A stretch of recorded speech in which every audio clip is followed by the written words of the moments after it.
Paramedics of Reddit. What is the craziest thing you've witnessed while working? I've been a paramedic for almost 10 years, and most crazy stories aren't actually funny. This one was.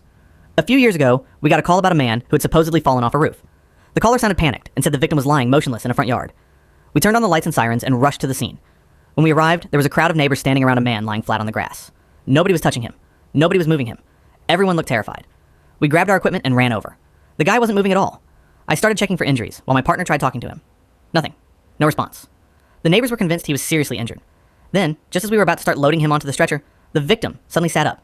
He looked around at all of us and said, "Why is everyone staring at me?" Turns out the guy hadn't fallen off a roof. He was extremely drunk. According to his friends, they had been having a barbecue all afternoon. At some point, he decided the grass looked comfortable and lay down to take a nap. A neighbor happened to look out the window, saw a motionless man lying in the yard, and assumed he'd fallen from the nearby roof. Within minutes, several other neighbors saw him and came to the same conclusion. By the time we arrived, an entire crowd had convinced itself they were witnessing a major accident. The best part? The guy looked at the roof, looked at us, and said, "Why would I even be up there?" Nobody had an answer. He walked back into the house completely fine, while about 20 people stood there, wondering how they had collectively created an emergency out of a guy taking a drunken nap.